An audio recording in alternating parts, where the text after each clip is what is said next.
ao vivo novamente aqui com o Marcelo Gonzaga. Na conversa de hoje, vamos falar sobre família conectada, né? Como é que a gente pode melhorar a comunicação em casa? Isso faz parte do nosso desafio Família em Sintonia. Quando ele ajeita a câmera ali, o desafio Família em Sintonia, já fizemos 2 atividades, né? O diário de bordo e o abraço em família. A gente vai comentar um pouquinho disso hoje.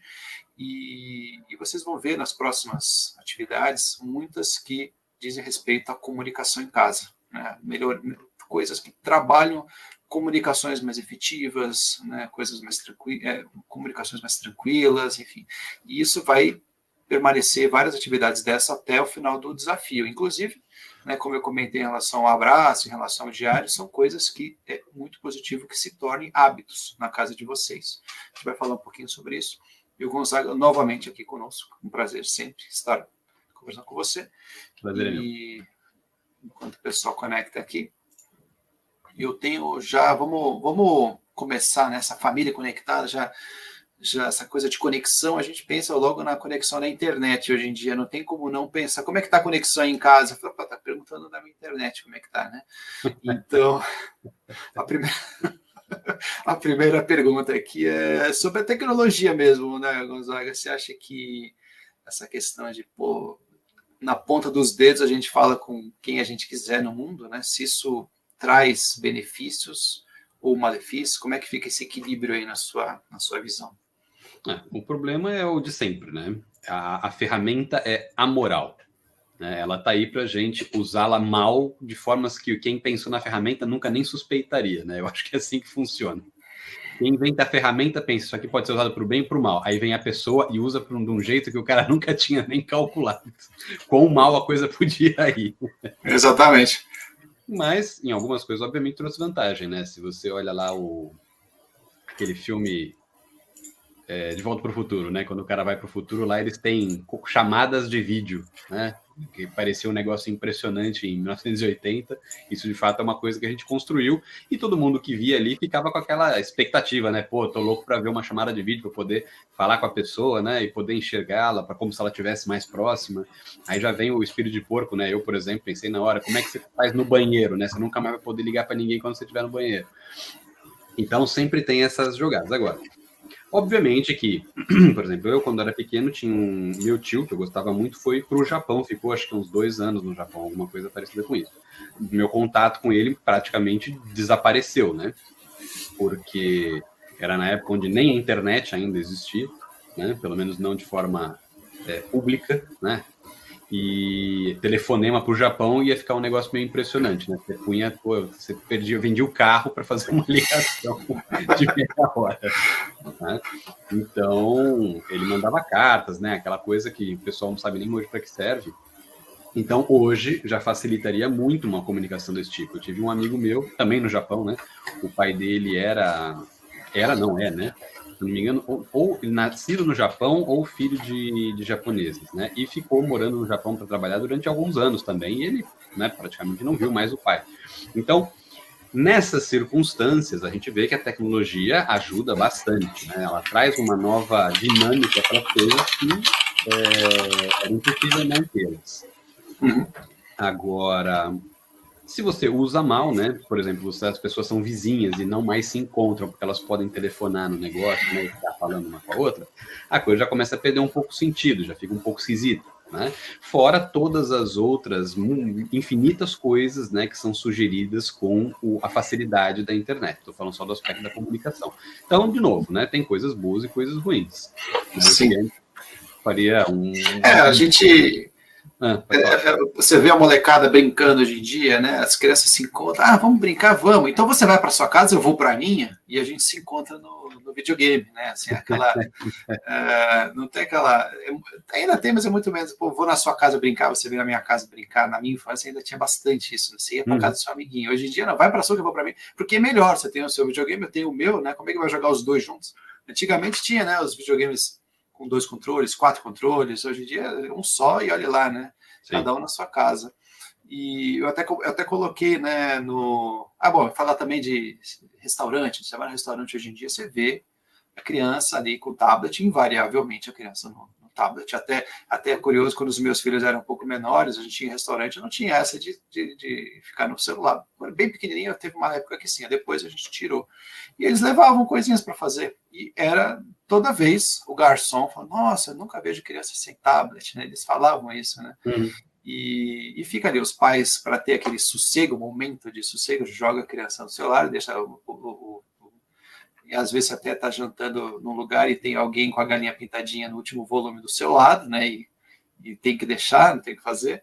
E cria essa distância, né? Então a criança está ali tão próxima e tão distante. Até postei na Tutória esses dias uma imagem, né? Que parece como é que é a sua refeição em família, né? Você tem uma família em comunhão ali junto, né? Na mesa, e a outra sentada na televisão, muitas vezes comendo fast food e ainda no celular, às vezes com a televisão ligada também. Então, essa conexão, essa sensação de que você tem que estar conectado, saber tudo de todo mundo, toda hora, notícia, nossa, você não viu o que aconteceu, não sei aonde no mundo? Não, o que aconteceu? Pô, mas faz 3 minutos que já saiu no Twitter lá, você não está sabendo? Então, essa falsa percepção de que a gente tem que estar ligado e antenado em tudo o tempo todo, né? E falando com todo mundo o tempo todo, cria essa distância, de certa forma, né? Porque a pessoa que está ali na sua frente, você não, às vezes não sabe nem direito, né? Quais são os gostos daquela pessoa, enfim. O meu celular, né? Às vezes eu pego o meu celular, eu abro, tem uma mensagem de 40 pessoas. Falei, cara, pelo amor de Deus, né? Não é possível que 40 eu nem pessoas... conheço 40 pessoas, imagina. Nem conheço 40. Assim, não é possível. Será que alguma dessas 40 quer me transferir um dinheiro, alguma coisa assim? Né? Aí beleza. Aí tudo bem. Aí pode ser até mais.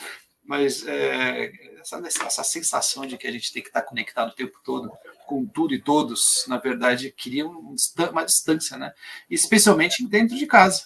Né? O problema é que a valoração que a gente tem vai ficando esquisita, né? Porque se a gente entende que esse tipo de informação a respeito das coisas, né? Por exemplo, aconteceu um negócio para aparecer no top trend, né? Que chama do Twitter, aqueles negócio lá, TT, sei lá. Aparece, você imediatamente tem que tomar contato com aquilo, você tem que saber do que está sendo falado. Isso dá a impressão de que esse tipo de conhecimento, que é só uma mera informação, é suficiente para você saber das coisas. Né? Isso tira a necessidade de aprofundamento, porque aprofundamento demanda tempo, demanda esforço, demanda pesquisa, não é uma coisa que aparece imediatamente. Outra coisa, as pessoas dificilmente estão interessadas em conversar em níveis profundos sobre qualquer coisa que seja. Elas querem só... É bem aquela história de trocar figurinha. Né? Vamos ver se no teu álbum tem alguma figurinha que não tem no meu. Né? Então, você ouviu falar daquilo? Ouvi, coisa horrível, né? Terrível. Nossa, imagina, pronto, acabou. Já vimos que nós temos as mesmas informações. Né? Vamos passar para um próximo tópico. Então, tá todo mundo vendo se todo mundo tem o álbum da Copa, se todo mundo tem as mesmas figurinhas da Copa, entendeu? E se não tem, vamos ver o que a gente pode trocar aqui, se você me dá que você tem. É basicamente isso. A relação social hoje virou só uma conferência e troca de figurinhas, né? Que não significam absolutamente nada para ninguém. É só para você depois chegar e falar, eu tenho o álbum completo, né? E ficar se gabando de que você sabe tudo do que está sendo falado por aí, no nível da superfície. Né? Aí o que acontece? Quando você vai lidar com outro ser humano, né?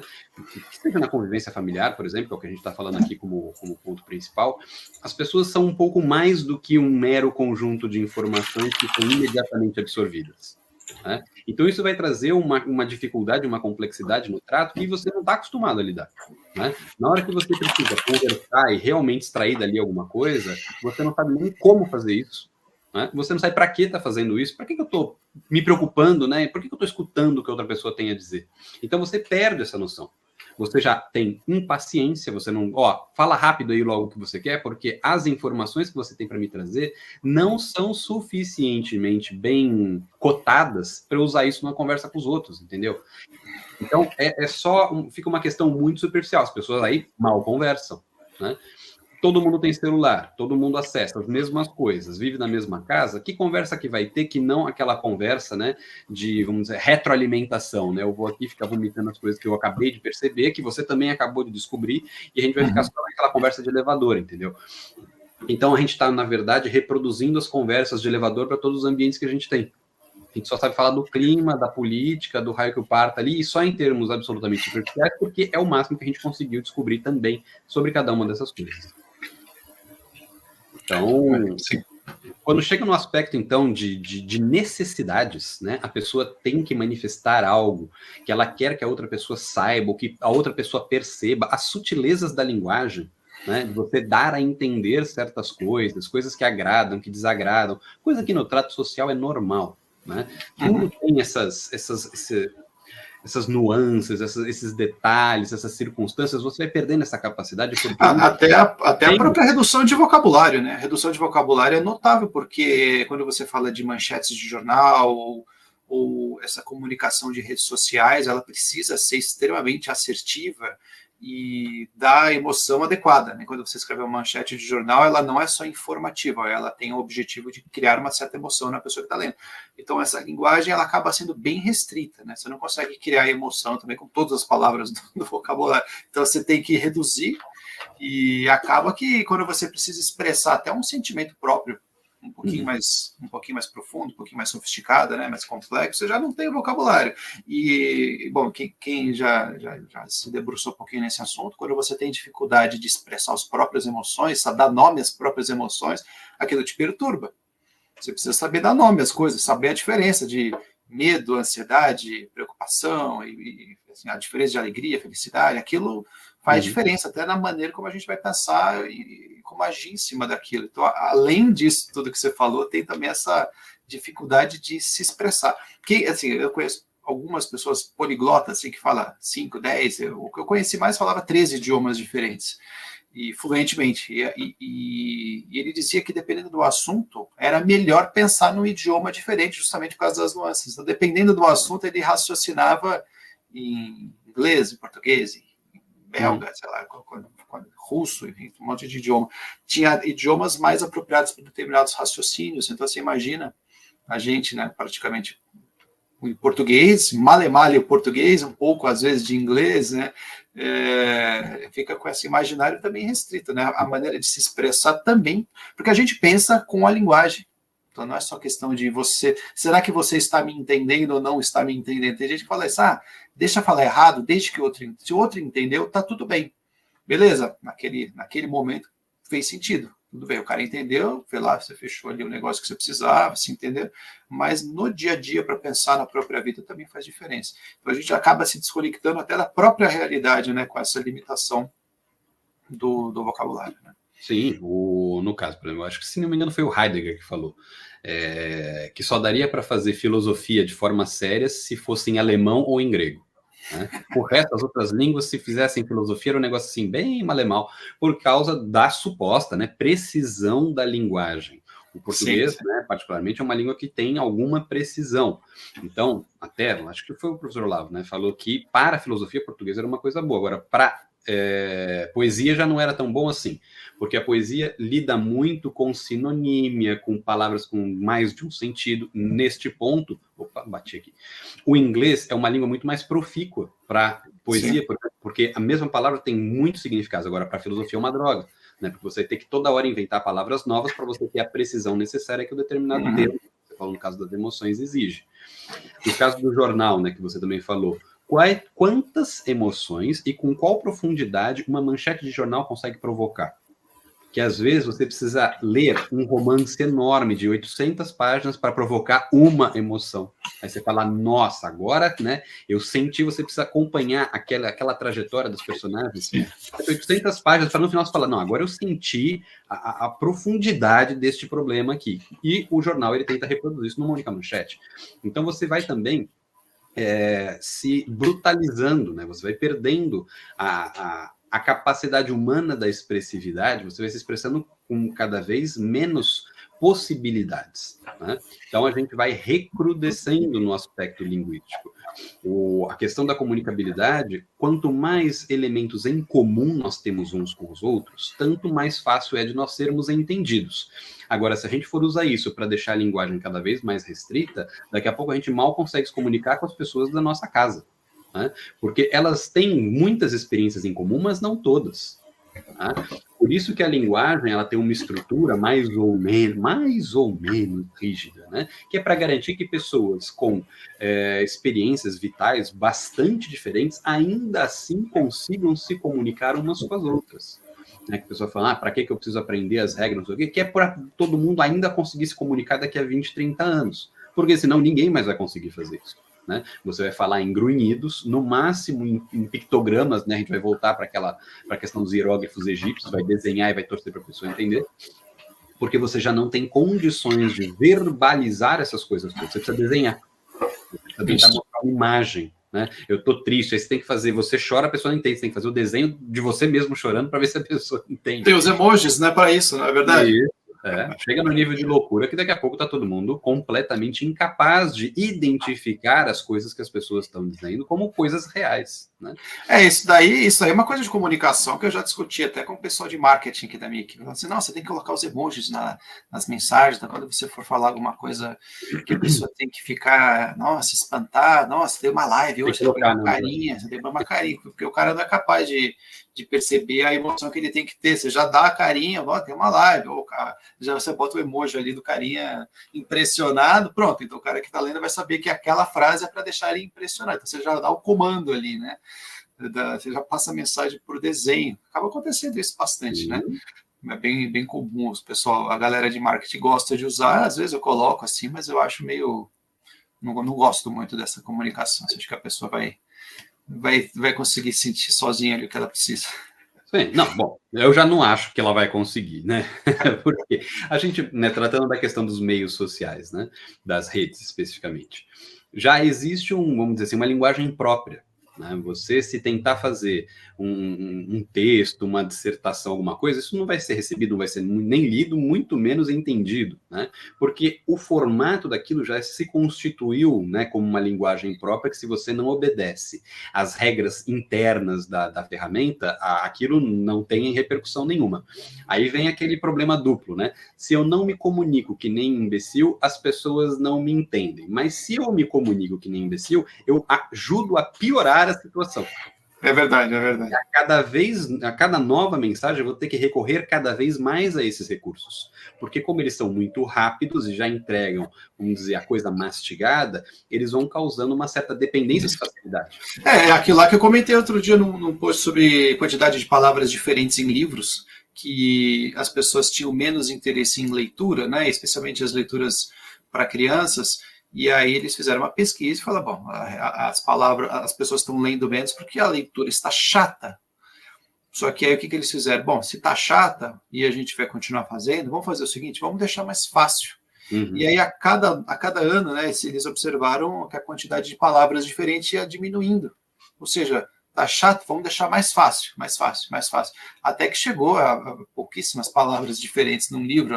Os livros de criança eram menores, com menos variedade, menos riqueza de vocabulário, porque deixar mais fácil. Então a gente sempre preza pela facilidade. Eu acho isso importante. A comunicação objetiva, efetiva, tem que ser simples, mas se você ficar simplificando demais, você passa a fazer parte do problema também. Né? Isso, até a próxima pergunta aqui, né, os erros mais comuns de comunicação dentro de casa. Né?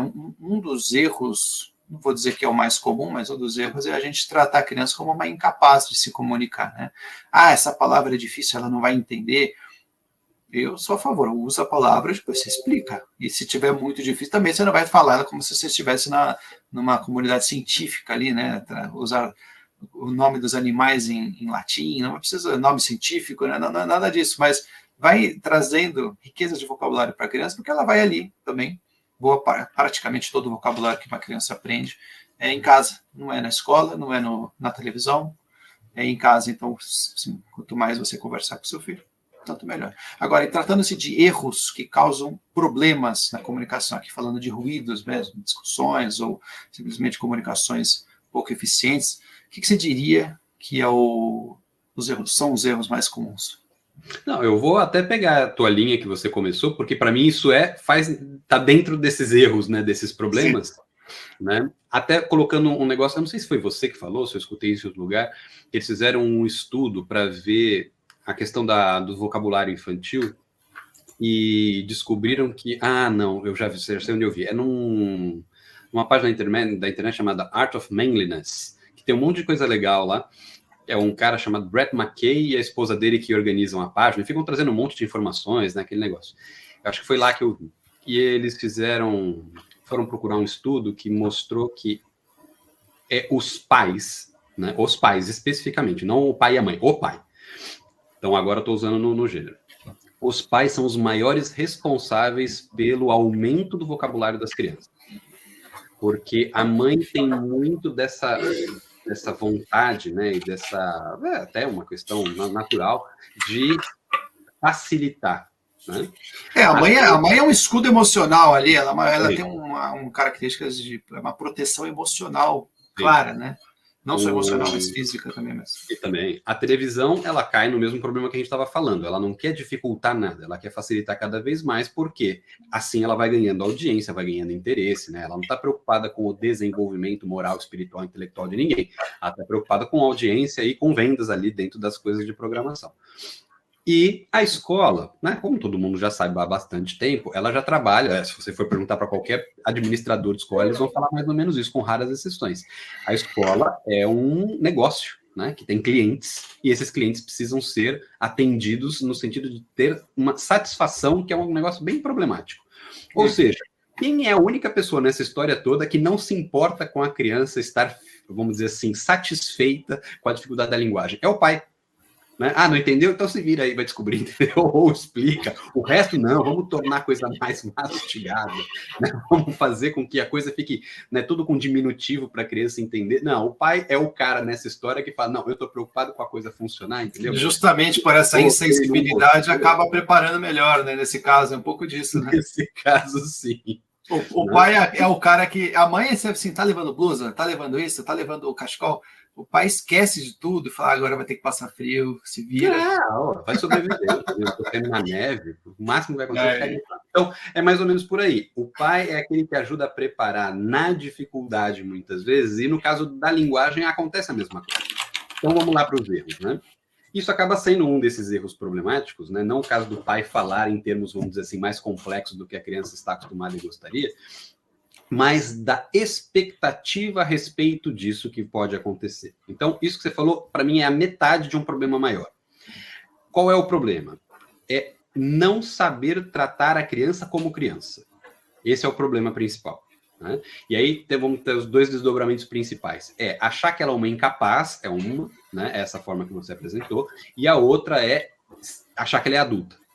Né? Então, esses dois problemas, para mim, são parte de um mesmo problema maior. Né, que é esquecer com quem você está falando.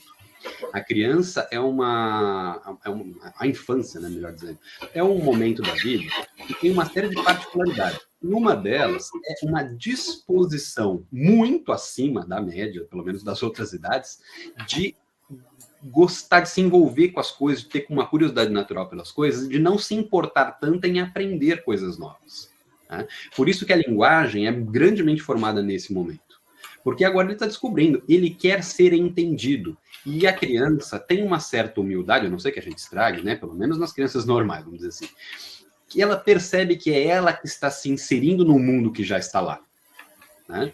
Ela não já chega, né, querendo forçar todo mundo a entender o que ela quer, assim, de uma forma artificial. Ela tenta por uma questão de sobrevivência, né? Mas ela percebe que ela tem que se adaptar em alguma medida. Então, o vocabulário, né, ou a própria questão da linguagem, é uma coisa que ela aprende rápido que ela tem que desenvolver. Ela vê as pessoas falando, ela fala, bom, eu tenho que aprender esse negócio aí porque eu tenho que falar junto, eu tenho que ser entendido. Eu vejo que está acontecendo alguma coisa que eu estou ficando fora, entendeu? Mas tem que criar uma certa dificuldade para a criança também, porque tem muita gente que fala, meu filho demorou para falar, mas assim, é daqueles que aponta, você quer água, e pega água para a criança, aí a criança aponta assim, vira, né, o dedo que faz a comunicação. Isso mesmo. Então, eu estou falando exatamente isso. A criança que ainda não fala, né? Então, ela está querendo participar de um universo que ela não participa. Essa é uma experiência fácil de você reproduzir quando você entra num ambiente que fala uma língua que você não fala. você se sente, eu pelo menos me senti quando aconteceu comigo, um cretino absoluto, entendeu? Um incapaz, e com uma necessidade de descobrir ali alguma coisa que me dê algum, vamos dizer assim, um porto seguro para eu poder sobreviver àquela experiência, né? Porque mesmo que tenha alguém traduzindo ali pra gente, pelo menos é a minha sensação, eu me sinto, né, menos que criança, eu falo, cara, daqui a pouco precisam me levar ao banheiro, entendeu? Eu vou precisar de ajuda.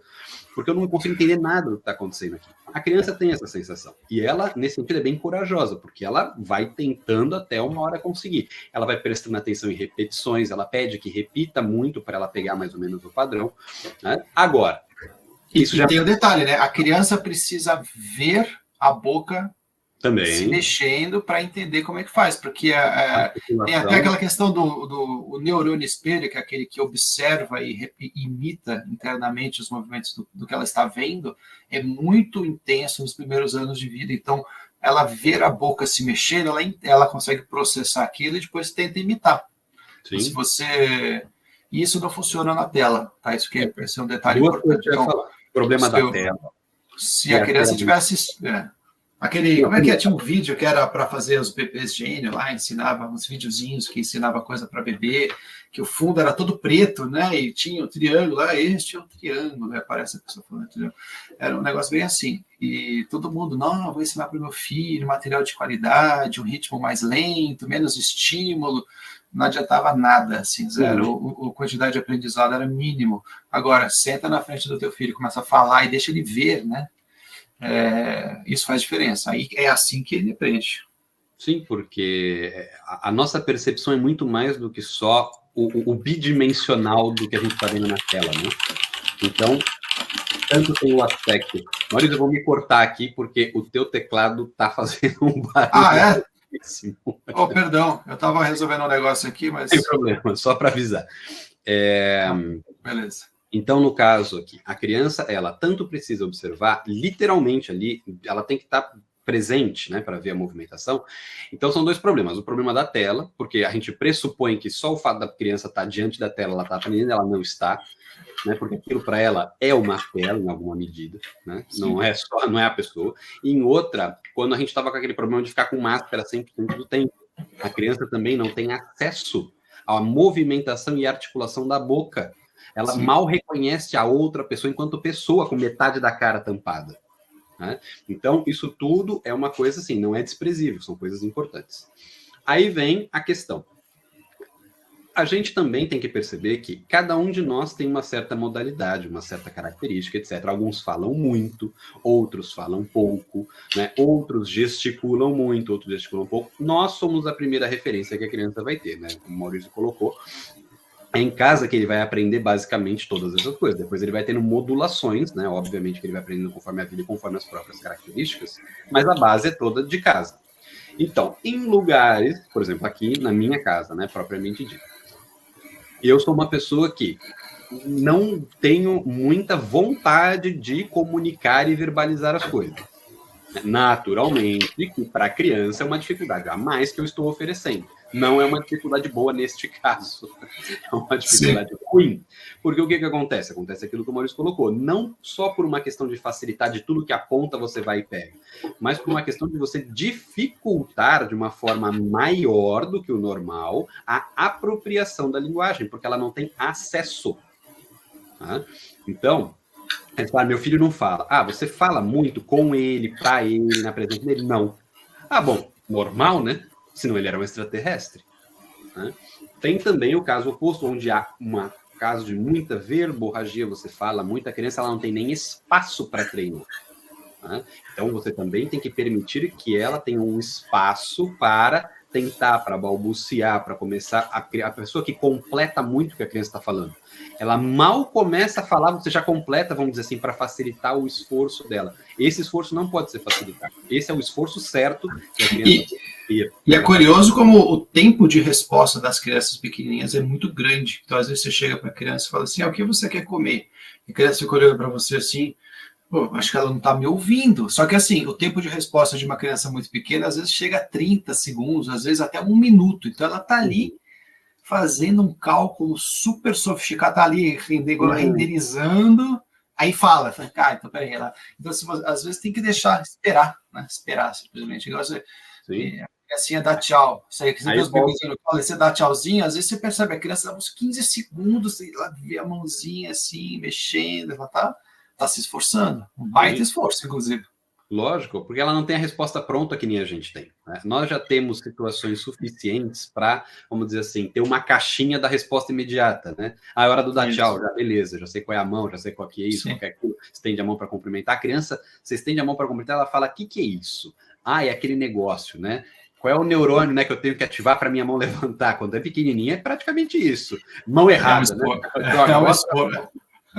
É um esforço tremendo, né? Sim, ela tem 50% ali para ela, entendeu? Não é simples. Então, esse esforço é um esforço normal e natural que tem que acontecer. Então, esse é também tudo, desdobramentos daquele que eu falei que é o erro principal, que é esquecer que a criança é criança. Né? Ela tem um tempo que é dela, a gente tem muita pressa para fazer as coisas, porque o tempo do adulto é diferente. Então, esse tempo da criança de 30 segundos, às vezes, não é razoável para o adulto. Fala, bom, já perguntei 1, 2, 3 vezes, eu estou aqui ocupado, muitas vezes tendo que resolver 20 coisas ao mesmo tempo. Às vezes não dá para dar o tempo para a criança, mas isso não torna esse tempo menos necessário. O tempo continua necessário, ele sendo possível ou não. Aí o que vai acontecendo? Você vai tendo os reflexos disso. Né? Que nem a gente estava falando do problema da tela numa outra circunstância, numa outra live que a gente tinha feito. Qual tempo é o tempo ideal para a tela? Ideal é 0. Mas se você precisar usar, usa. O que vai fazer? Né? Se você percebe no cálculo que não compensa deixar sem a tela, porque o estrago pode ser maior, então usa. Mesma coisa. A criança precisa do tempo dela, tem que fazer agora. Você está com uma série de necessidades, um monte de urgências, essas coisas. A criança está apontando, você fala, bom, paciência, agora eu vou ter que resolver isso aqui rápido. Você vai e faz, né? Paciência. Agora, que a criança vai entender que apontar é mais fácil do que se esforçar, ela vai. Porque é tudo muito difícil para ela. Nós buscamos facilidade em tudo que a gente faz. A criança não é diferente. Na hora que o apontar é suficiente, para ela tá ótimo. Tem até criança que se comporta de maneira muito distinta, por exemplo, na escola e em casa. Às vezes na escola, se ela não fala o que ela quer, ninguém nem vai dar por essa atenção. Ou o contrário, né? Facilitam tudo na escola, já que é o cliente, pode acontecer as duas coisas. O fato de ter 2 ambientes muito distintos, entre um precisa falar e outro não precisa falar, você consegue perceber. Crianças que falam em casa e não falam na escola, ou vice-versa. E por conta dessa necessidade, ela vai poupar esforços. Por que não, né? Por que não? Se você tem a escada rolante, por que você vai de escada? Ele vai pelo mais fácil, né? E ela vai observando o resultado. Tem resultado, isso é uma outra coisa importante. Né? Então vamos lá para o próximo erro, o próximo problema. É não escutar o que a criança fala. Aí já estou falando de crianças um pouco mais velhas, no caso. Né? Sim. A criança, tudo que ela fala para ela é importante. Né? Não importa se é pela trilionésima vez, né? Se é uma coisa que, vamos dizer assim, parece relevante, de uma coisa, de uma brincadeira, de uma besteira que ela viu, de uma coisa que ela pensou, não importa. Ela acha tudo aquilo importante. Né? Então tem que tomar muito cuidado com a reação que se tem quando a criança está comunicando algo. Né? Se você não está dando atenção é um pouco problemático, mas se você quer mostrar para a criança que aquilo que ela está falando não é importante, isso tem que ser feito com tato e com cuidado. Né? Olha, vou usar um caso mais prático, né? A repetição incessante de uma mesma coisa, que acho que é uma experiência mais ou menos comum. Quando já chega na 6ª vez, você já está querendo, né, enfiar uma bolacha na criança, porque você não é surdo, a criança já falou 225 vezes, você já está ficando nervoso. Fala, filha, tanto faz, qualquer coisa, né? Sobrinho, né? Gato, sapato, sei lá, qualquer coisa, já chama a criança de tudo. Eu já ouvi o que você falou, o que você pediu, né? Por isso que é interessante quando a criança fala, né? O meu filho do meio, o Augusto, ele me chama, papai, aí você olha para ele, aí ele, papai? Aí você continua olhando, papai, até você responder verbalmente, ele acha que você não está escutando. Você tem, ele quer interação em 5D. Ele tem que ser falado, ouvido, cheirado, lambido. Se não for as 5 coisas, ele acha que você não está prestando atenção. É imersão total, entendeu? Tanto que você está falando com você, papai, aí você fala, papai, você tem que virar, aí ele fica, aí papai, se você não falar o que olhando, ele também não serve. Você tem que olhar, falar, né? Fala agora que eu tô aqui 100%, né? Conexão tem que ser todas as barrinhas de conexão ali, senão não vai. Não, para ele não funciona. Entendi. Então, ele está buscando isso. Isso para ele é a percepção de que está tudo funcionando normal, né? Porque quando a gente fala com a criança, a gente exige também esse nível de entrosamento, né? Chama Augusto, no caso do Augusto, né? Augusto, se ele não olha, a gente continua chamando. Augusto, ele tem que parar, olhar, né? Ele tem que dar demonstrações de que ele está ouvindo, aí a gente continua. Então ele aprende como é o funcionamento. Da mesma forma que a gente faz isso com ele, ele também interpreta que é assim que funciona. Beleza, então quando eu quiser alguma coisa, eu tenho que chamar até a pessoa parar, olhar para mim e interagir comigo.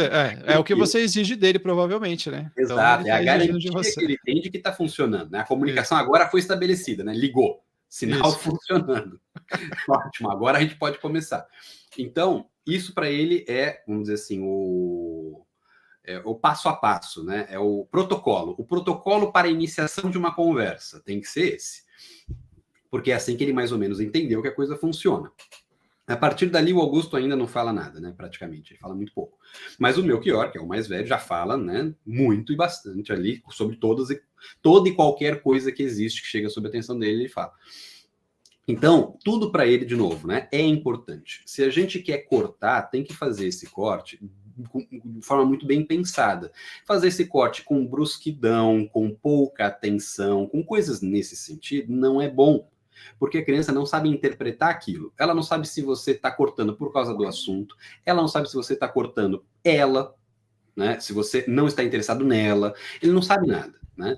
E para ele é o seguinte, o assunto o interessa especialmente, então não pode ser o assunto, né? Então eles, normalmente as crianças, elas têm, por incrível que pareça, elas se colocam em primeiro lugar nesse ponto. Eu é que não sou interessante, eu é que não sou importante. Porque o assunto eu gosto do assunto, né? Agora eu tô vendo que eu não tenho muito espaço aqui. Então, por isso que é muito importante tomar cuidado nesses momentos da tentativa de comunicação. Conforme a criança vai ficando mais velha, ela também vai aprendendo que comunicar não vale a pena muitas vezes, né? Então, é o que o pessoal depois reclama, né? Na pré-adolescência, na adolescência, da criança se fechar. Porque ela teve a percepção dela. Né? Ela cresceu numa circunstância. Mesmo que todo mundo dê atenção e preste atenção, a criança tem a percepção dela. Né? Teve um dia, né, quando eu tinha 5 anos, que não ouviram o que eu falei. Sinal de que ninguém me escuta. Né? Foi a única vez na vida que a criança experimentou aquilo, mas marcou. Então ela já fala, bom, vou ter que medir muito as coisas que eu falo, eu já não quero falar tudo, eu vou falar não sei o quê. Então, essa é uma outra coisa importante, né? É a percepção da criança, seja lá que idade ela tenha, de como aquilo é visto pelos outros, né? Então, por isso que tem aquela experiência de muitas coisas eles contam para algumas pessoas, outras coisas eles contam para outras, coisas que a gente descobre, não sabia, mas já tinha contado para isso, para aquilo. Eles vão procurando aquilo que dê para eles a melhor resposta, porque comunicação tem muito disso, né? Quando a gente busca o outro para comunicar algo, a gente tem uma expectativa de resposta. Se essa expectativa não é normalmente atingida, a gente vai mudar a tática. Uma dessas táticas é não falar mais, né?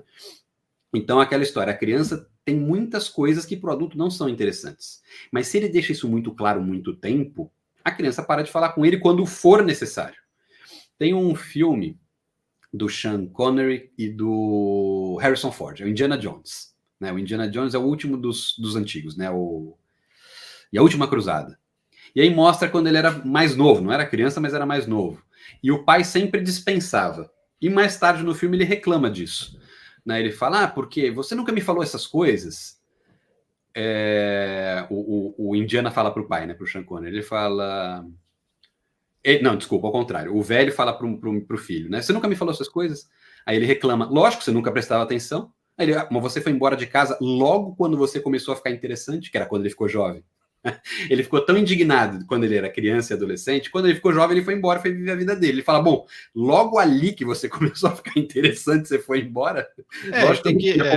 Mas assim, a dica aqui é que assim, a criança tem que ser mais interessante, se é importante para ela, tem que ser importante para a gente também, né? Então, assim, se, por exemplo, se o seu filho gosta de determinado esporte, aquele esporte tem que ser interessante para você também, por mais que você não goste, mas ele tem que ser interessante, porque você tem que dar o apoio. Então, mas eu não gosto daquele esporte. Tudo bem, mas o seu filho gosta, a sua esposa gosta, né? O seu parente gosta. Então, aquilo minimamente tem que ser interessante, por mais que pareça um assunto de criança, né? Se a criança está chorando por algo, Pode ser que para você, bom, eu adulto não choraria por aquele motivo. O fato é a criança está chorando, então deve ser relevante para ela. Ah, Sim. deixa lá, é bobagem. Isso, né, aquilo que a gente estava conversando outra vez também em outra live, né? Você ensina uma criança pequena, às vezes pensando que ela é pequena, e quando ela for grande, igual nesse caso que você contou, eu vou tratar ela de outra forma, só que é a mesma criança, e ela está acumulando experiências. Exato. Quando você diz, você não é interessante, você não é importante, por muito tempo, e depois você, de repente, quer que o adolescente te traga todos os dilemas da vida para você participar, ele não vai querer, né? Sim. E aí, né, geralmente é tarde demais para reverter totalmente. Fica, não vou dizer que não dá, mas é bem mais difícil. Lógico, né? Por que agora eu vou fazer até uma propaganda, né? Não minha, mas de uma certa visão de mundo. Por que é interessante quando as pessoas têm, por exemplo, vários filhos com idades próximas? Porque essa diferença etária, ela é mais ou menos compensada. Todo mundo já foi criança, mas você pensar como criança, eu não vou dizer que é impossível, mas é de uma dificuldade tremenda. Faz muito tempo. Você não consegue ver ali a criança e reviver com tranquilidade, nem com facilidade, todas as coisas que a criança passou. Mas um irmão mais velho próximo consegue. Então, quando você fica montando, né, vamos dizer assim, a escadinha familiar, todo mundo mais ou menos ali nascendo, você tem já uma pequena comunidade que consegue se entender e se expressar entre si. E você tem o elo com os mais velhos, inclusive, porque eles já estão um pouco mais próximos do que você, do que os mais novos. Isso. Então, é estabelecida uma comunicação muito mais ágil nesse sentido.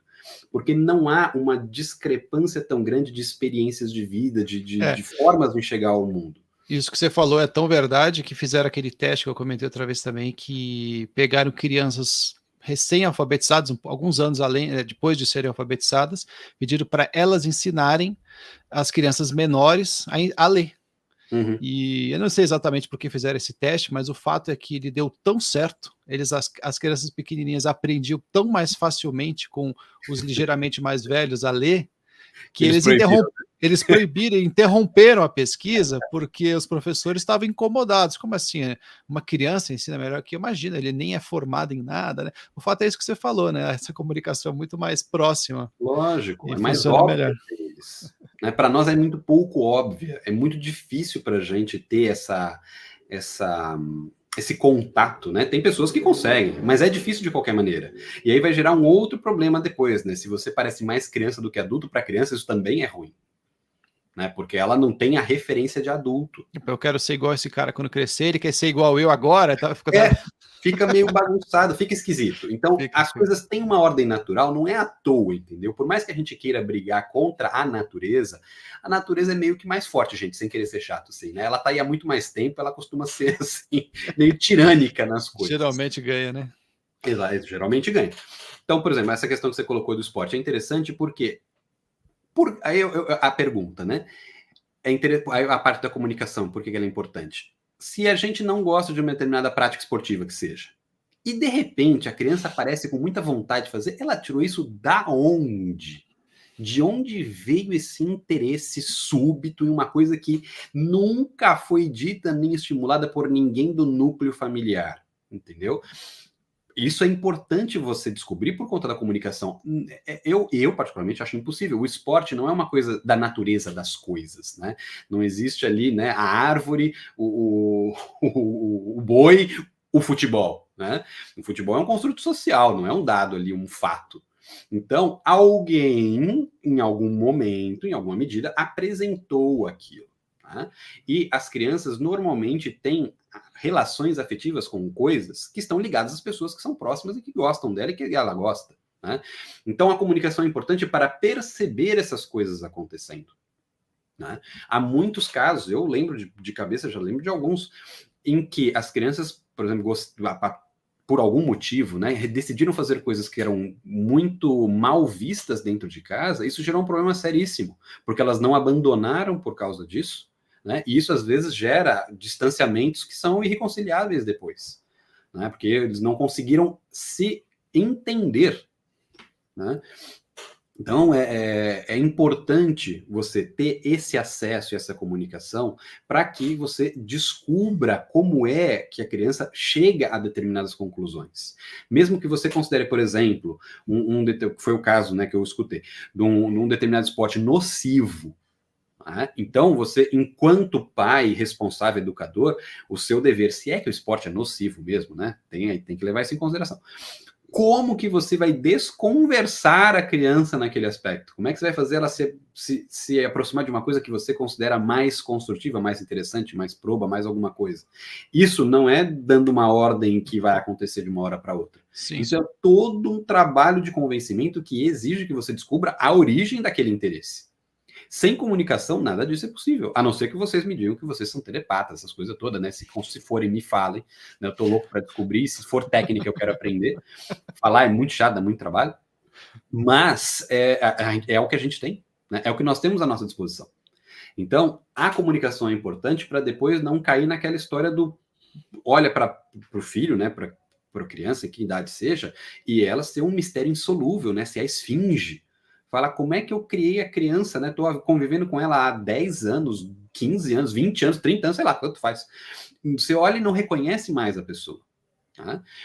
Então, tem que perceber o que aconteceu nesse meio tempo que trouxe esse estranhamento, né? Às vezes, né, especialmente na adolescência, estou falando nesse caso porque a adolescência sempre traz uns problemas a mais, né? A criança, ela própria se estranha. Né? Ela está vivendo uma situação que ela mesma não se entende, então é natural que ninguém a entenda também. Né? Se nem ela sabe o que ela é, o que ela está fazendo, imagina os outros. Então é uma mudança mais ou menos natural, mas que você consegue mais ou menos prever algumas coisas por conta dos elementos anteriores. Né? Mas, de novo, tudo na comunicação. Senão fica um processo de adivinhação que é muito mais difícil da gente conseguir ter algum resultado positivo. Né? Imagina, eu que estou estudando astrologia, não faço adivinhação, imagina quem não faz nada disso, né? Fica muitas vezes mais difícil para determinar se uma coisa é ou não é, se a pessoa não se comunicar, não expressar, não dizer o que ela está fazendo, o que ela está querendo, o que ela está pensando. Sim. Bom, então acho que uma dessas dicas é realmente dar aquela atenção devida com um interesse, nem que seja um interesse mínimo, mas mostrar esse interesse, porque se é importante para o seu filho, para a sua esposa, para o seu marido, de alguma forma tem que ser importante para você, nem que seja de tabela. Isso. De Nem tabela. que seja por causa disso. Esse tem que ser, no mínimo, esse tem que ser o motivo para o seu interesse. Outra coisa que eu anotei aqui, eu não posso digitar, que você falou que tá um barulhão, mas eu anotei em papel.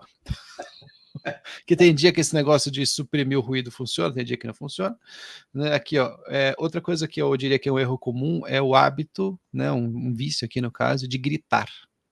Porque às vezes a criança, você fala para a criança, você fala 2, 3, 4, 5 vezes, de repente você fala assim, bom, eu vou gritar, porque assim ela vai ouvir, né? Só que assim, todo mundo, eu acho que já fez isso na vida, né? Não tem como não fazer, né? Porque às vezes você perde a paciência, simplesmente solta ali um grito, a criança, opa, vai ouvir. Agora, se aquilo acontece com muita frequência, a criança vai entender o seguinte: bom, eu não preciso fazer nada, eu não preciso dar atenção até que ele grite. Assim, meu pai mandou tomar banho, mas ele pediu só uma vez.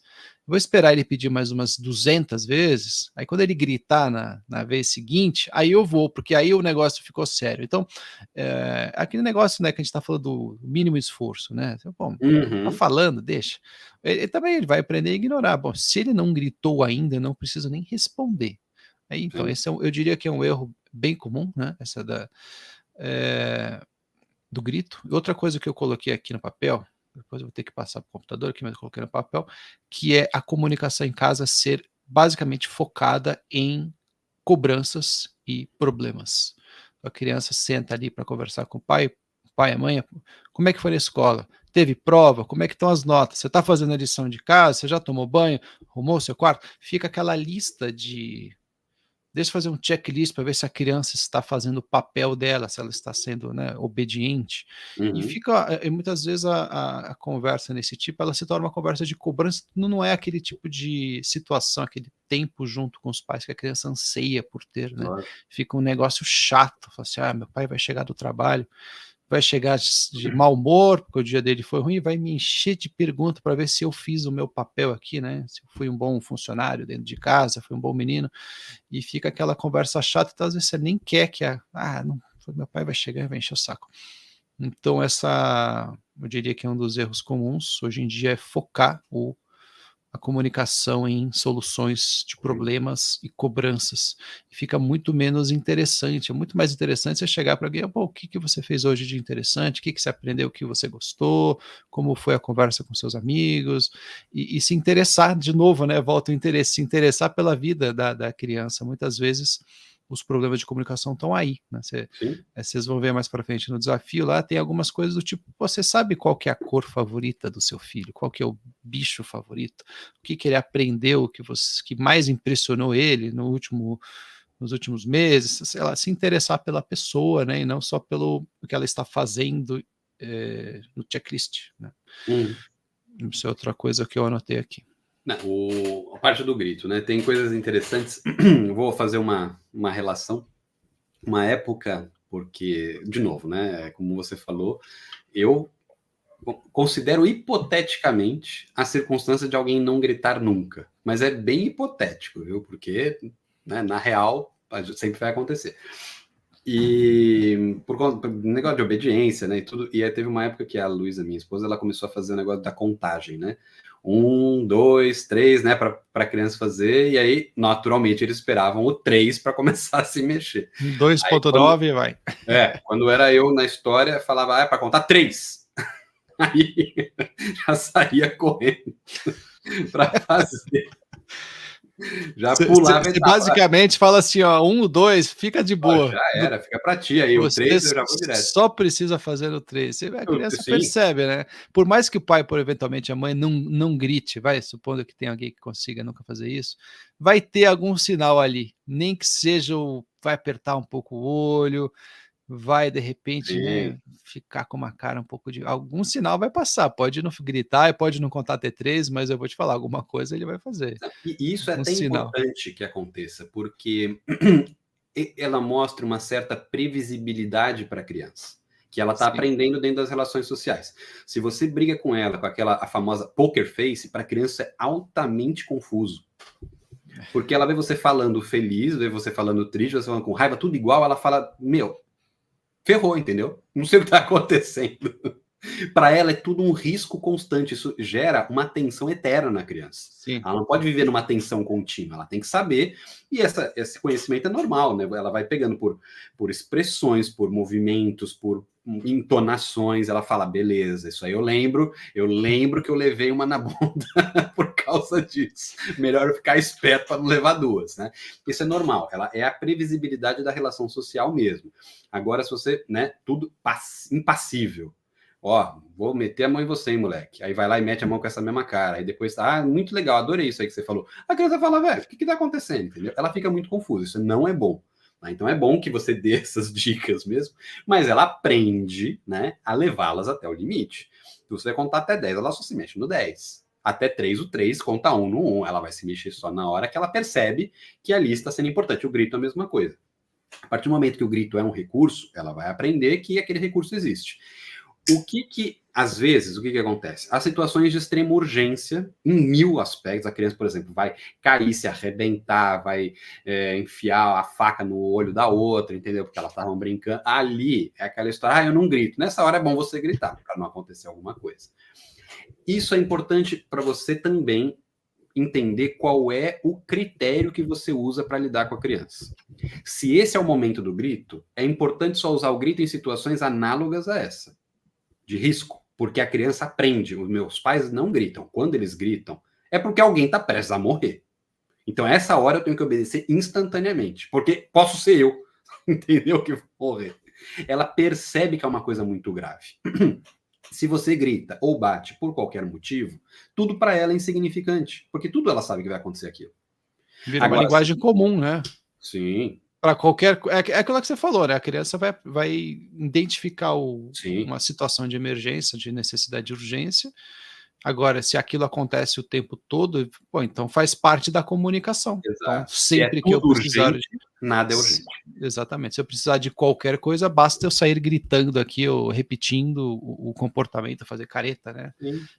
Ou se alguma coisa me contrariar, eu bato. Isso. Então, a linguagem. A linguagem. Lógico, é uma expressão, vamos dizer assim, num certo sentido, legítima. É uma forma de você expressar o que você está querendo, o que você está sentindo. Agora, socialmente, ela não é bem aceita. Nem dentro de casa, diga de passagem, né? Então, tomar muito cuidado com os estímulos que estão sendo oferecidos para a criança para não gerar depois uma coisa que você próprio não queira receber, né? Então, naquele ponto do grito, né, tem todo a ver com esse aspecto. E o outro aspecto que você colocou, que é importante, o que acontece, a meu ver, pelo menos na maioria dos casos que eu percebo? Como as pessoas não ficam em contato, né, nem os pais com os filhos, nem umas com as outras, etc., elas perdem a noção do que elas fazem ou deixam de fazer. Então, as conversas, elas começam de formas muito impessoais, porque elas não sabem qual é o elemento que elas podem usar umas com as outras de conexão. Então, fala aí o que aconteceu. Elas vão usar o quê? O checklist, né, para ver se as coisas todas foram conforme o esperado. Os adultos, porque já estão mais ou menos acostumados, já sabem ultrapassar essa barreira e falar as coisas que elas acham que devem. A criança não tem esse histórico, ela não tem essa experiência. Então, para ela, aquilo não quer dizer muita coisa. Ela não tem necessidade ali de ela fazer ou deixar de fazer o checklist dos pais, né? Ela tem outros interesses, outras prioridades. Então, ela não sabe vencer essa etapa. Então, se o pai não sabe trazer a criança a partir da conversa para que ela diga as coisas, para que ela se manifeste, para que ela se expresse, ela também não sabe fazer isso, né? Então, para ela é muito mais difícil. Então, ela vai corresponder do jeito que o Maurício já apresentou. Ela vai corresponder de forma mais ou menos mecânica. E ela não consegue falar nada além daquilo, porque ela não sabe qual é a expectativa. Não sabe nem se ela vai se dar bem ou se dar mal, dependendo do que ela falar, né? Então tem uns memes que eu já vi daquela história do o que aconteceu, contei seu dia. Nada, tudo normal. Aí, deitando a criança para dormir. Nossa, você não sabe o que me aconteceu hoje. Parará, começa uma história enorme, né, de 40 minutos. Mas isso não faz parte do que aconteceu no seu dia? Não. Né? Agora que eu pensei em falar isso. Porque ela não associa uma coisa na outra. Quando você fala contei do seu dia, ela não sabe exatamente o que você quer dizer. Às vezes nem lembra direito, né? Não lembra. Dependendo da idade, ela está muito presa, assim, não, digamos, muito atenta ao presente. O que aconteceu há meia hora já foi, deixa para lá, né? Isso aí, então, isso é bem comum. Minha filha às vezes volta da aula, ela volta da aula de piano. E aí, como é que falou de piano? Legal. Nossa, eu sinto como se eu estivesse lá. Eu sei exatamente o que eu sinto, como se eu tivesse ali assistido tudo. O legal foi em si bemol, para eu tentar tirar aqui para ver se foi. Então, uma dica interessante é oferecer para a criança assuntos e coisas que são do seu interesse. Porque a criança também gosta de corresponder e ela vai começar a falar daquele assunto. E é mais fácil para a gente mostrar interesse legítimo em coisas que a gente já gosta, do que ficar produzindo interesse artificial, porque isso aí uma hora não se sustenta. A gente tem muita coisa para fazer, tem 1000 motivos de estresse, né? E tem gente que resiste mais do que outras, mas uma hora você acaba espanando e a criança acaba levando, entendeu? Não que ela leve fisicamente, mas ela acaba sendo ignorada, o objeto de interesse dela acaba sendo descartado. Então, se a gente oferece coisas que para elas são esse elo, é muito mais fácil dela ter essa comunicação. Por exemplo, outro dia, eu estava lendo com o meu mais velho, ele lendo um e eu lendo o outro, o gibizinho do Asterix. Aí eu dava uma risada, porque eu acho engraçado, aí ele saía, parava o que ele estava fazendo, ia correndo, fala, papai, o que foi engraçado aí? Aí eu mostrava, ele não entendia a piada, mas ele entendia que eu achei engraçado, então ele fala, legal, essa é a hora que eu tenho que rir também. Aí, aquela semana inteira ele fala, papai, você lembra quando o Panoramix recebeu um menhir na cabeça? E daí ele ficou doido, né? Começou a fazer as poções. Aquilo eu achei engraçado. Ele ali, então, ele estava reconstruindo a situação, porque ele viu que dava uma resposta positiva. Né? Eu não aguentava mais ouvir a história do Panoramix, que tinha tomado o menino na cabeça do combate do chefe, porque eu já tinha lido aquilo 255 mil vezes, mas eu tinha que continuar aquele esforço que ele estava fazendo, porque era um esforço de comunicação. Ele estava querendo tratar ali uma coisa comigo, uma coisa que ele percebeu que era do meu interesse, né? Ou seja, ele já fez o esforço. Então, olha que interessante, a gente muitas vezes não está disposto a fazer o esforço, mas a criança está. Ele foi procurar alguma coisa que ele sabia ser do meu interesse para que essa comunicação fosse efetiva. Aquela questão da validação, né? Validação. Ele está validando o seu sentimento e querendo, né, ser validado também. Então, quando a criança traz uma emoção, ou marido, esposa, que seja, primeira coisa que tem que fazer é validar, entender que aquela pessoa está sentindo aquilo, porque mesmo que não seja exatamente legítimo, às vezes não é, né? Mas assim, entender, bom, você está triste, então tem até algumas técnicas, né? Eu vejo que você está triste, eu falo assim, eu estou triste, aquela. Você valida, de certa forma. Por que funciona essa dica? Porque você está validando. Ajuda, assim, eu estou entendendo. Eu vejo que você está frustrado, eu vejo que você está triste. Aí parece que a comunicação vai, você validou o meu sentimento, então agora eu vou falar. É como o seu filho chama, pai. Então a pessoa quer que você entenda o sentimento dela. Então isso funciona, né, de certa forma. Deixa eu colocar aqui Pode falar. Não, só uma última coisa nesse tópico. É o que acontece com muita gente que depois não percebe a respeito do estudo, ou seja ele na escola ou fora da escola, né, que falam muito que aquilo é importante. Aí a criança tenta corresponder aqui em alguma medida. Se ela tenta falar do assunto, ninguém dá atenção. Isso aí eu não lembro, isso daí eu não gosto, eu também não gostava disso, não sei o quê. Ou o clássico, eu não estudei na minha época, você tem que estudar na sua. Você cria abismos ao invés de criar pontes. Você fala um negócio para a criança, e a criança ela normalmente gosta de corresponder, para que ela faça alguma coisa, e depois dali, que é o primeiro estímulo, desse para o resto da vida, você dá estímulos contrários. Aí depois a criança não gosta de estudar, não vai, e vocês ficam naquela, nossa, por que será que isso aconteceu? É fácil dizer por que isso aconteceu. Né? Você nunca, tirando o primeiro momento, reforçou que aquilo era um comportamento necessário e importante. É sempre o oposto. A criança não te vê estudando, não te vê falando de estudo, ela vai falar dos estudos dela, você corta, você não se interessa, você não repete, você não ajuda, preciso de ajuda aqui, isso aqui eu não lembro, não me interessa. Assim, ninguém é de ferro, gente.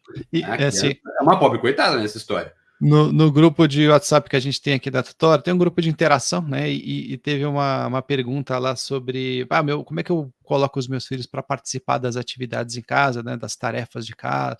Eu sei que é importante e tal. E aí, uma das dicas que eu dei ali é, se você vai fazer as tarefas de casa, não fica reclamando o tempo todo e faz aquilo parecer tão chato. Porque a criança, quando ela vê os pais, digamos, lavando louça, aspirando, aquilo inicialmente parece uma brincadeira.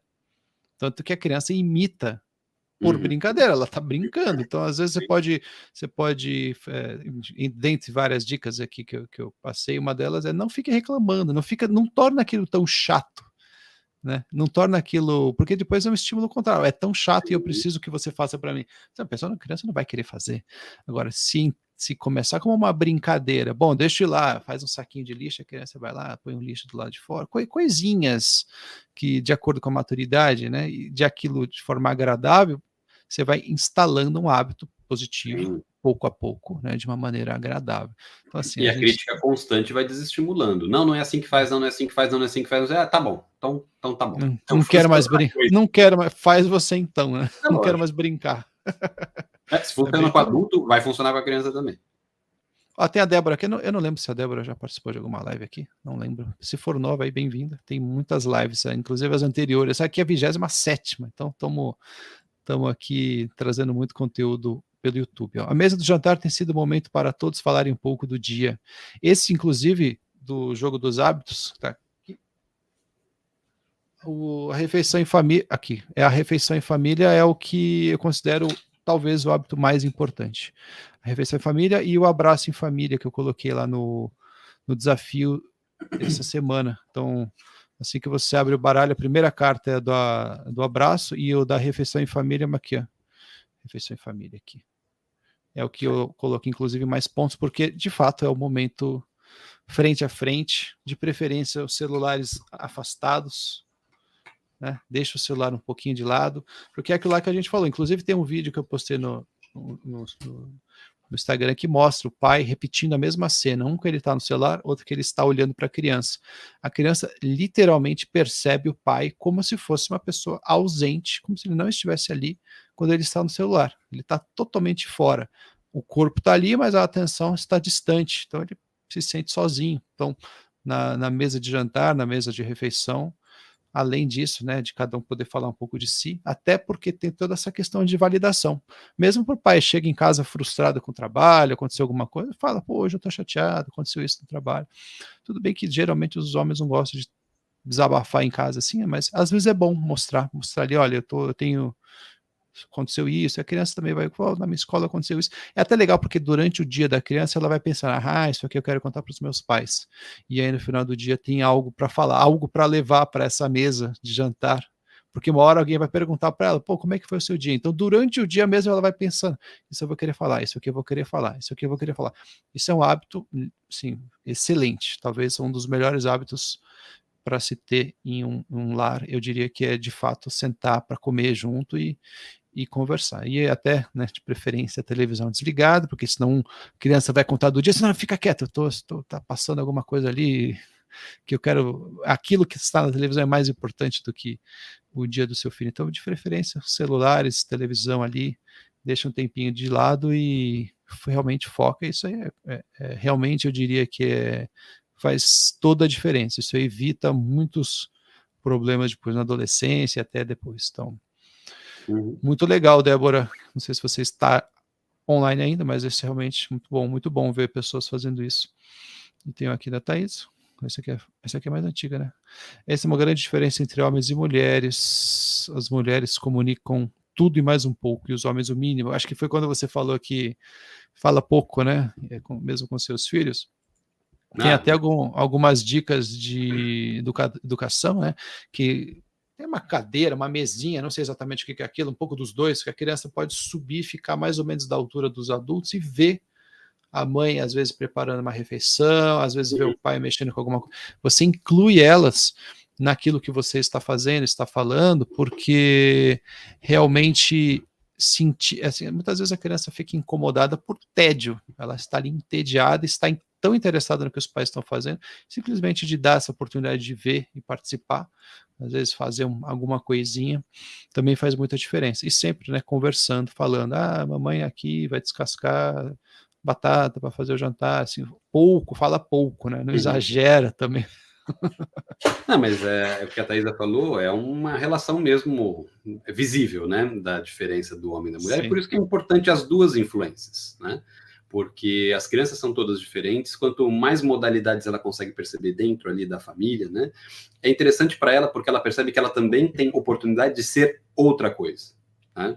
Ela vê um falando muito, outro falando pouco, ela fala, o problema não é a quantidade, né, do que é falado, então eu vou falar o que eu acho que eu devo, o que eu acho que eu devo manter, eu mantenho. Isso vai desenvolvendo para ela senso de intimidade, que é importante, né?